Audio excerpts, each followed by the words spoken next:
and blowing up bushels of fun. Now the jingle hop has begun. It is the Savage Nation. We're coming to the most important day in the Christian calendar. Jingle bells chime And here on the West Coast, it'll be a very wet weekend with mudslides, flash flooding, might dry up for Christmas Eve and Christmas Day, which means the Midwest and the East is liable to get walloped over the next few days, as the Midwest is now getting the weather we had over the last few days. And there's a lot of things that I could say about Christmas that I haven't said yet. And I don't know if tonight's the night I want to do it. I may save it for a few days or not get to it. But I was reading Isaiah the other night in the Jewish Bible, the Old Testament. In Isaiah 54:5, it is written, God is your husband. It says, for thy maker is thy husband. It's an interesting statement because many people feel not that they're single, but that they're alone. Many people feel isolated and alone. And the more we've cut ourselves off from God, the more God has been cut out of America by the ACLU and the atheists, the more isolated and lonely people feel.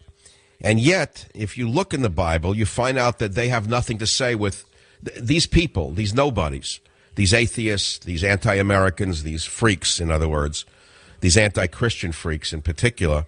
They have no power over you. None whatsoever. God hasn't disappeared.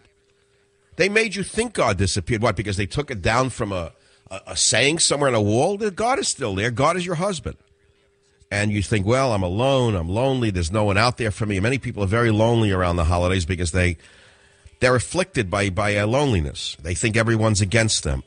And they go crazy. There's a high degree of anguish around the holidays, as you well know, because people expect things that aren't in their lives. They want a better relationship. They want a family that never happened, or the family fell apart. People got sick and died on them. They remember back to an idealized childhood that may or may not really have existed in their head, but that's the beauty of mind and memory, which is that we make the desolation of our mind into a fertile plain. That is the beauty of memory, is that we can alter a desolate childhood into something different, and that's beautiful. It's not called fake. It's not called faking it. And so all I'm going to say to you is that the world is what it's always been. It hasn't really changed at the end of the day. It's man alone, born alone and dies alone, and there's only one way out of it.